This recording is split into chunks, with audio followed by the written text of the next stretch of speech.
weren't superficial friendships either. She truly valued, even loved, her circle of railway friends. Especially Dot. Dear, working-class Dot, whose big heart and common sense Cordelia treasured. It was thanks to Miss Emery that the group had got together in the first place.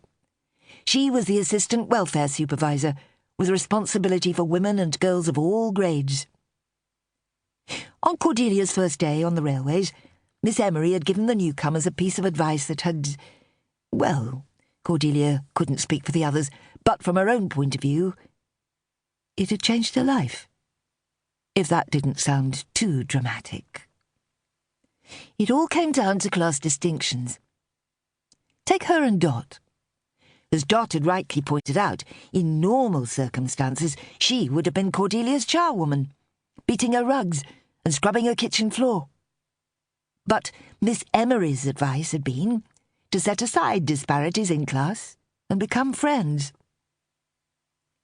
Cordelia had hidden her initial shock at the very idea.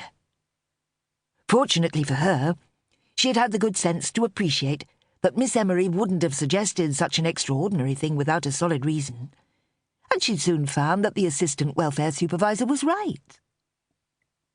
Cordelia had grown fond of the younger girls who made up the bulk of their group. Mabel, Joan, Alison, Colette, and Persephone, who were all in their 20s. She'd also developed a real rapport with Dot, who, like herself, was in her 40s, married and a mother, though Dot had 2 grandchildren as well.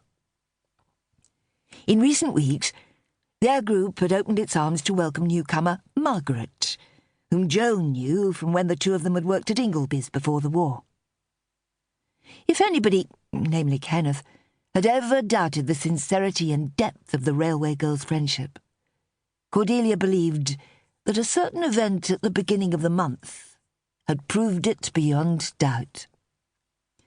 This was when she and Dot had had the honour of being mothers of the bride to Joan. There had been 4 mothers of the bride altogether, the other 2 being Joan's then landlady, Mrs. Cooper, and her fellow lodger, Mrs. Grayson, who had an unhappy past, involving a dead baby and an errant husband. Joan and Bob's wedding had been a touching and emotional occasion. But the reception that followed had been even more special because, following a water leak in the church hall where the reception had been due to take place, Joan's friends had mucked in and put together a fresh reception with all the trimmings in the station buffet, to the delight and astonishment of the happy couple, from whom the disaster of the water leak had been kept secret. Cordelia had been proud to be involved. It was one of the best days she had had, if not the very best day, since war had been declared. She was due to meet up with her friends in the buffet after work this evening, and it was going to be one of those special times when they were all present, something that didn't happen often because of shift patterns and compulsory overtime. Warmth radiated through her as she thought of the tickets she was going to hand out. She climbed down the ladder to the ground and set off at a brisk pace for her next set of lamps.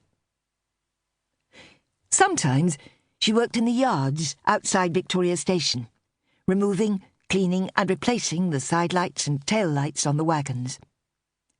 Other times, like this week, she walked the line, cleaning the lamps along an allocated stretch of the permanent way.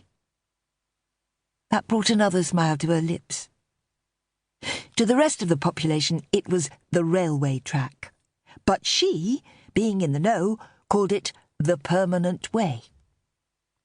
Just another tiny piece of knowledge that, added to all the others, made her feel professional, a feeling she very much enjoyed.